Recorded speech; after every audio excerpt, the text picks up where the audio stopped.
Hello, everybody. Welcome to another episode of The Comic Source. I'm your host, Jace. This is a crowdfunding spotlight. We're here today to talk about a comic called Fog Within. I have the writer joining me, Sean Wood. He's here to tell us all about it. This is actually a campaign for issue number 3, but obviously we're going to be talking about the project overall. We won't get too spoilery in case people haven't had a chance to check it out. But Sean, thanks for joining me. Give us an idea of what Fog Within is all about. Yeah, appreciate having me on. So The Fog Within is a dystopian mystery.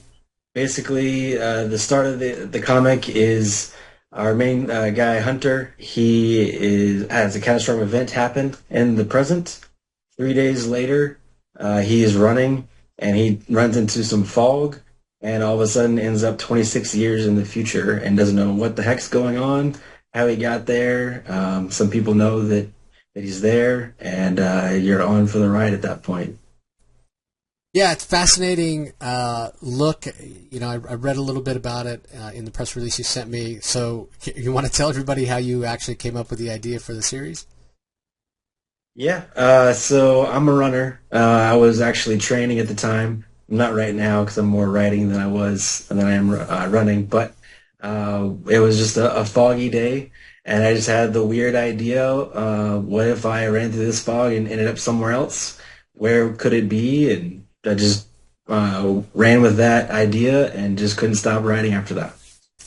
Yeah, it's a really cool idea. For anybody that grew up in a place where there's fog, you kind of understand the properties. It makes everything sort of quiet and mysterious. But it's kind of fun in a way because everything is sort of hushed but at the same time it's so dangerous when you can't see and people are driving way too fast and what have you. So there's this kind of inherent danger to it, while at the same time it's sort of cool and mysterious. So yeah, I think that's part of the reason that kind of just seemed like such an interesting place to start a story. So from that initial idea, what if I emerged from this fog and I was just somewhere unrecognizable? How did you go about building out the story? Did you start with the main character of Hunter? Did you start with the world? Give us an idea of kind of the development. Yeah, so Hunter is sort of loosely based sort of on me. I'm definitely not with the same name, of course, but that's where I started. Was what was his life like before? What would this... I always like dystopian futures just in general, just any kind of sci-fi dystopian comics or storyline of any kind. So that's where I wanted to go, and I just built the world from that. And what kind of characters did I want to have? These rebels that find him, that know that he's going to be coming. What kind of mentality did I want to have? It was kind of a family vibe. The picking on your brothers and sisters type of deal, and that's really where I expanded a lot more, was with that family dynamic of these rebels that are already in the future. And Yeah, we don't want to necessarily everybody spoil like we said, so you'll have to go and check it out. But as of the recording, if you're hearing this, I'm going to drop this the same day that the campaign goes live, so there's a link in the show notes. Definitely go and check it out and get a feel for the art and a feel for the story. And this is for issue 3, as I mentioned, so there's a couple of previous issues. So let me ask you, Sean, did you crowdfund the first 2 issues as well? And are they available if somebody hasn't, they weren't in on either of the first 2 campaigns? Yeah, so the first 2, they were on Kickstarter as well. I started actually last year with my first Kickstarter right about this same time. So I did that in August, and I did the second issue in March of this year. And I'm coming back with issue 3 as fast as I possibly could. And all 3 issues are available on the Kickstarter. I have catch-up tiers of different kinds. The variant covers, deluxe of all 3, or the standard cover A's for a little bit cheaper. Everything is there digitally and physically. What are some of the other rewards? Any artwork or a chance to be in the book? What are some of the other things that you're offering? Yeah, so last campaign for number 2, we did a draw-in tier, and that was a huge success. We did 3 Rebels, in a panel. Basically, we already had the page done except for that one panel, and then they sent in the pictures, and we got that put in. And we have that for the third one as well. There's three rebels that'll be at the rebel base at some point in the storyline, and I have the picture on there on the campaign to show you exactly where you would be. It would just be you instead of the silhouette. So there's that. I actually have a Lego character that I made of our swarm soldiers, which is basically the Foot Clan type of character in the book. And I actually have that. I don't know if you can really see that. It's kind of yeah, Yeah, that's but cool. it's our soldier character. And I got it customized. It was pretty awesome. I'm a huge Lego guy. So I had to nerd out on that. Even if no one else buys it, it's for me. So I at least have a physical Lego of my own book. Yeah, So you that's have awesome. that. There's variant covers. There is there's other stickers and foil trading cards. Anything that I could think of that could fit in a Gemini mailer is what's made for this campaign. Cool. So again, everybody, link in the show notes. Go click there and check it out. And I will remind everybody, as I always do, when we do these creator-owned spotlights. Maybe this sounds like a really cool idea. We're going to talk a little bit more about the story and the world in a second. And you would love to join the campaign and support Sean and his co-creators here, but times are tight, right? You just can't afford it. We get that. We understand that not everybody has the means, all the time to back these kind of things. The other way that you can really help out is to share this on social media. As I said, the day that this goes live is the day that the campaign goes live. So you have 30 days to kind of put it out there on social media, tell your local comic shop about it, tell your friends that are into sci-fi or comics or that sort of thing. So everybody that has the opportunity and the means at the time to join the campaign gets a chance to do it, because it sucks when you find a project or a comic that's awesome on Kickstarter and you're like, oh man, I missed it by a day or two. So let's help Sean out, spread the word, and make sure everybody that wants a chance to discover this world, get caught up, or maybe they were a member of the campaign the first time, but they're not realizing that issue 3 campaign is live. So let's help Sean by spreading the word on social media. So you mentioned starting with Hunter as the character and building the world out from that. We know, based on kind of the little teaser that you gave us, that he has these powers that are sort of fog-based and what have you, and you build out from there. When you were building out the story and kind of planning out in your head, you mentioned the family dynamic of, kind of the good-natured ribbing that you would give, kind of sibling rivalry sort of thing. But in terms of like big theme, were you more focused on just action and telling a good story, or were there ideas that you wanted to explore? I mean, so often as stories develop, I hear from creators, they realize they're really leaning into something that they care about, like the environment, or more of the family dynamics, father-son, or things like that. So can you speak at all to kind of the themes of the story that may even have surprised you as it started to develop? Yeah, so I mean, a big theme outside of the Rebels in general is going to be family oriented. You see in the first issue pretty quickly that Hunter has left a wife, actually a newly married, the newly married, and you have that dynamic, and he's hurt from that, and you see a little more of that. You also will see the families that are torn apart in this dystopian future. This catastrophic event that happened in the present that now has shaped the world that he's lost, that he's missed in these 26 years, has pulled apart a lot of families. And the reason for, like, for instance, the main rebels, they go by code names. They're like Alpha, Epsilon, Zeta, stuff like that, because they don't want to feel connected to what they've lost family-wise. They don't want to go by their old names. They want to have their new name to bring on this new future and try to forget that hurt from those kind of feelings. So it's definitely huge on family in general throughout this, especially this first 4 issues, which is going to be the complete first arc. And how many, like ideally, how many issues to tell the complete story? So ideally, I've already outlined everything up to issue 12. Gotcha. So no matter what, I'm going through with the first arc complete, and then we're going to go to a trade, and then after that, we're going to move on as fast as we can, anyways, on future issues. Gotcha. Now the artwork's very dynamic. Interesting colors, interesting look for David, and obviously with this dystopian future, it gives the artist a chance to kind of draw things that you don't see in kind of everyday life or what have you. Your artist, I think it's pronounced David. It's spelled a little different, but David Dion. How did you come across his work? Because his line work and detail is just amazing. Yeah, well, the first thing was that I was looking for, because this is my first comic that I've ever done, so I didn't know where to even start. So I knew I liked traditional. I like digital too, but I'm more of the traditional side of things. So I was looking for a penciler, and then if I could find an inker, traditionally or digitally, we would go from there. That's how I started out. But so I was looking for a penciler. I was looking at all these different Facebook groups on Instagram, on Twitter, just trying to find something. I just happened to find this one great group on Facebook that has tons and tons of people always looking for a team.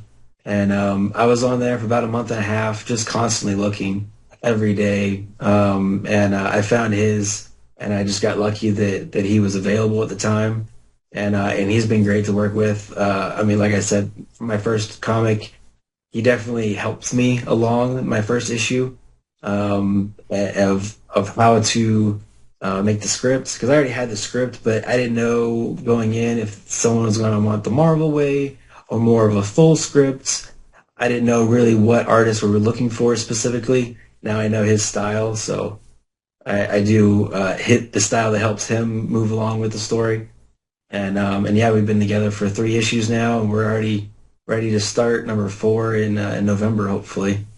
And I keep on going. I mean, yeah, the quality just looks extremely high, especially based on this being your first project. So, kind of curious. You come up with this idea while you're running. You decide, hey, that would make a great comic. I mean, you were a comic fan, just had to get this story out into the world, or was it something you already always aspired to create your own book? So I've always loved movies, shows, of course, comic books. I've been a reader since I was born. I'm basically named after Wolverine is my middle name, Logan. My dad said I had to be a nerd growing up, basically. He was the comic collector from the 60s on to mid-90s, so I had everything to look at in there. So I've always been a huge reader. I have my own pull list for about 15 years now, being an adult and everything, being able to buy whatever I want, which is great. I really never thought that this was an avenue that I could do. That, you have to be Marvel, DC, Image, you already have to be a writer. You can't just start your own book. And I didn't know about Kickstarter really 2 years ago. So really what got me started with realizing I could do something, and I just went from there, was The Walking Dead Deluxe. At the back of the book, he's got the outline of every issue, and it's basically just one line per page, and then he explained what he was going for each page, and then he just spread it after that. And as soon as I saw that, I realized, oh crap, it's that easy to start.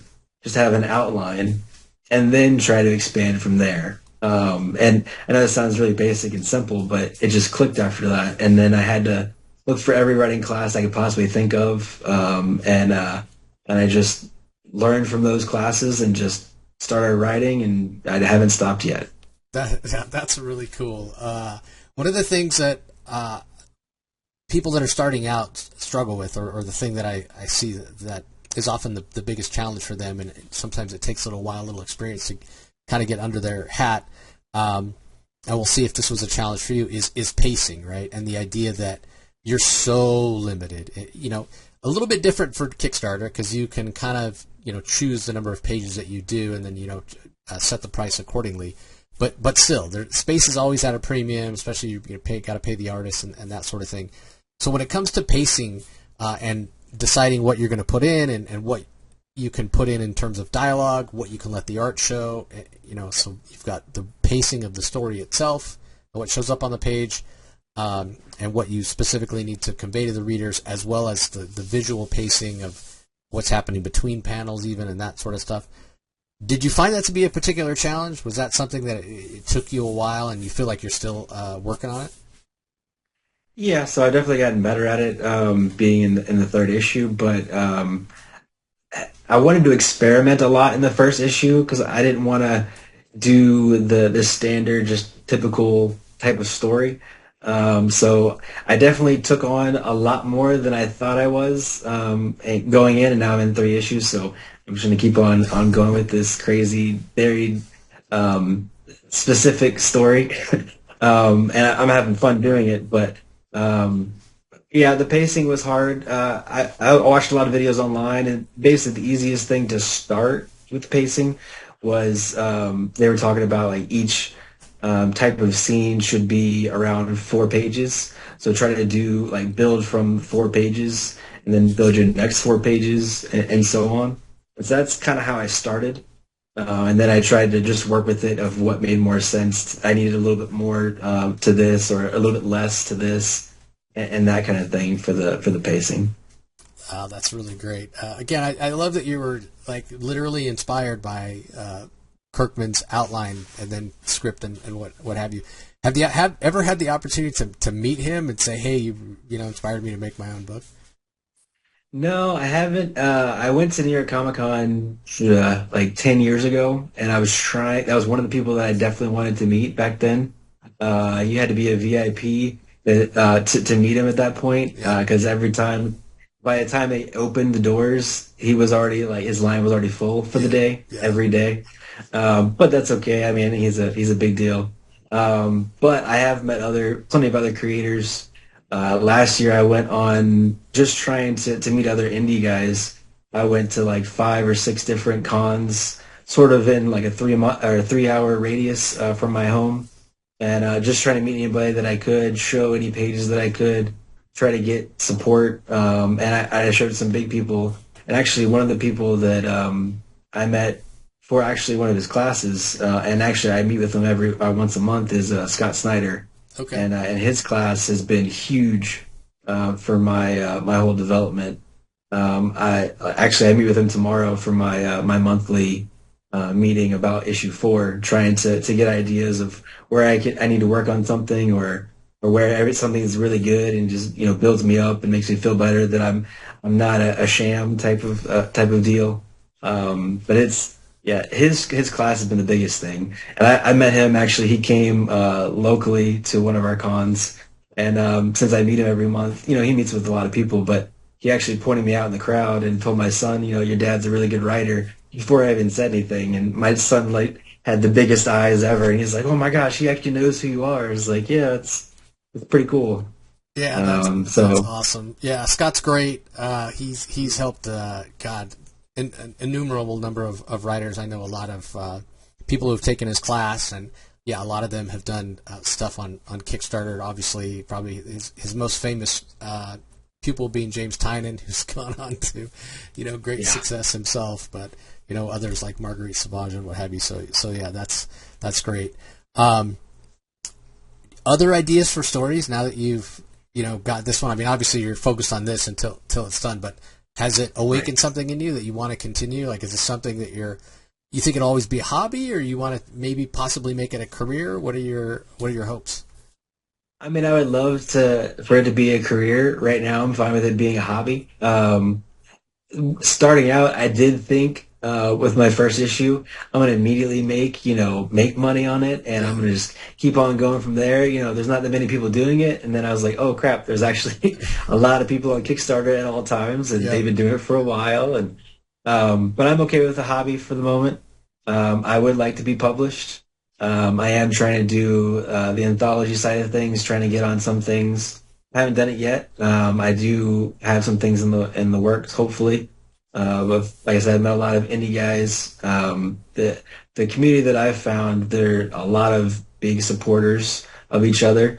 There are some issues in indie and whatever, but that's in every business. Yeah. But for the most part, I've found a lot of support. Just everybody helping each other out. No one's competition. Everybody can grow together. That type of thing. Um, but I do have a story. One of those indie guys has kind of pushed me. Just all he said was, "Hey, you need to do one other story before finishing this. Like, do mostly like finish this arc of this story and do another story." And that's all he said. And then my mind wandered, and it wasn't wandering before that about anything else. But then my mind's been wandering for about the past month or so, and I'm trying to develop at least a one shot or maybe a two shot type of story to go in between all of the Fog Within stories. So we'll see how that goes. But yeah, I've definitely been thinking now. Yeah, I mean, it's just good to show a little diversity, especially if it's something Mhm. different. If you lean into like horror or more traditional superhero or that sort of thing, it can be really really good. Um, so in terms of deciding to do this through Kickstarter, again, it was just a way that you knew you could do it, and you were going to be kind of in control of everything. So it seemed like the natural place to take it. Yeah, I mean, since I haven't done anything before, I knew it wouldn't get picked up publishing, and even if it did, it would be a long time from now, and it wouldn't be do I already had the artist. He was available. I needed to do it before I lost the artist, type of thing. So I was fine with whatever I could get on Kickstarter and building a fan base. And then hopefully that shows to publishers, for the future, hey, there are people buying the book. I've been successful. And we can move forward with something else. And that's just building slow and just building more and more and more is the idea. So, have you done any shows where you've gone and exhibited, gotten a table, and kind of introduced people at the shows to your book? Have you had that experience yet? So I do have a small like a library type show in our area coming up next month, and then I have like a bigger show, and I'm going to be building up to like hopefully next year do Baltimore Comic Con and that type of thing. I don't want to do too many shows, but I'm 3 hours away from Baltimore, so that seems like the show to go to. I was there last year, meeting a lot of people that I've met online or just meeting new people in general, but I wasn't exhibiting. I know I don't want to go too big too fast and then look, unprofessional. Right. Um, Figure it out first and then go bigger. But like Heroes Con is an idea in the future, Baltimore, those kind of more indie based shows for sure. Yeah, I mean, I think that's a great idea because, even though Kickstarter is kind of known in the comics community, you get a lot of people at those shows that just don't, they're not people that go to Kickstarter, and you can be the one that kind of pulls them in, or, maybe they're only going to support your book, and that, that's perfectly fine. Or maybe they just, I know one of my good friends, Trevor Fernandez Lenkowitz, he's a student of Scott as well. He's got Area 51, Minutes to Midnight. He's got The Rise now. Rise. Yeah, Yep. he got into doing shows, and so he'll do show like he just had Terrificon this last weekend, which is kind of his hometown show. It's like an hour, less than an hour from his home. But he has people that Nice. come and seek him out at that show every year. And okay, what's new since the last time you were here at this show? That's the Right. only way they're picking up the book. So definitely, yeah, consider that. But it sounds like you have a good plan. Like, don't start off too much too soon. You dip your toe Right. and get your feet wet and find the best way to grow. But as we're winding down here, Sean, I am kind of curious. What's been the biggest surprise with you self-publishing your own book, or the biggest challenge? Something that was kind of maybe unexpected or a little tougher than you thought? Um, Biggest surprise, definitely in the first issue. Um, I mean, every day I was learning something right on the fly. As soon as I needed to learn it is when I was learning it. I didn't know what to expect until it happened. So I think the biggest thing that's helped is just like I said before, like the indie community. You can ask questions or the stuff online with Scott Snyder's class for the writing side, or there's different YouTubers online that'll teach you step by step of what they've learned in the past. But I would say probably the hardest thing at first was the formatting of the book. Honestly, making sure that it's going to print properly. Mm. Because yeah, they have like the outlines of like the bleed and all that kind of stuff, but you don't know until you've actually printed it, and who's going to be helping in that side of things. I know now the letterer does a lot of that typically, and things of that nature. So it's, I guess the worrying side, not knowing what you don't know, is Yeah. the biggest thing at first, especially. Yeah. Yeah, that's good. I haven't had anyone say that, but it makes a lot of sense. Yeah, you don't know what you don't know until you do it the first time. And unfortunately, this is not a thing where we're all independently wealthy and you can afford to have your book printed incorrectly. Like Right. that's a big deal if it doesn't come out. Yeah. Obviously, you want to put out the best product possible. People are spending their hard-earned money on it, so yeah, I can see that being a worry. And then there's always the stress that comes with launching a campaign and hoping it gets funded and that sort of thing. So, did you have people that returned, that backed the first one, that returned for the second? Did the campaign grow? And I would assume that a lot of those people are going to be shown back up for the third issue, right? Yeah. The first one I had about 80 backers. I was, on social media and everything beforehand, but I didn't have any following of any kind. I wasn't even on Twitter before I started all this.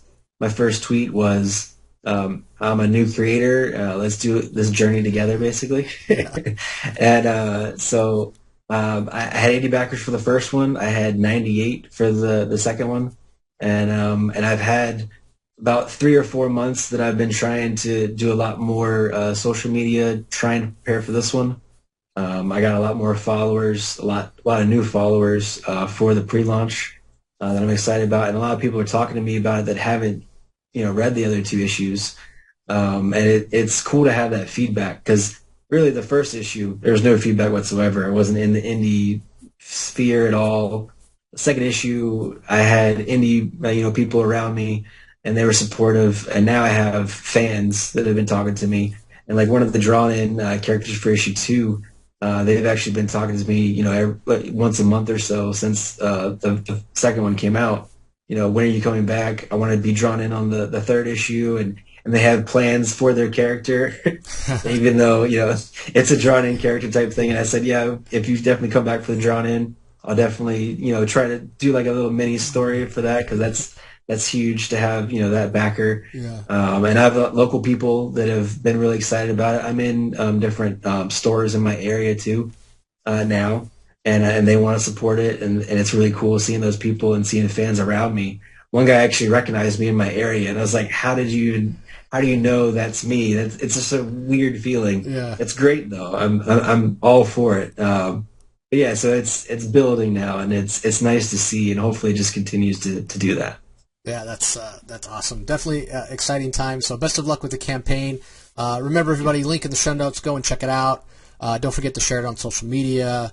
Let your comic shop know. Let your friends that like comics and sci-fi and what have you know, so they can all go. Just take a minute, click on the link, go check it out, see if it's up your alley. So as we're winding down here, Sean, any last thoughts for our audience? No, just I appreciate whatever anybody can do. Share, back. I appreciate everything. Great. So we appreciate you joining us, Sean. Again, best of luck with the campaign. I know there's always that stress level until it gets funded, but it sounds like you're trending in the right direction. So I'm very hopeful that this funds relatively quickly. So to audience members, thanks for joining us as always, whether you're listening to the podcast feed or checking us out on YouTube. We appreciate the support as always, and we will talk to you next time.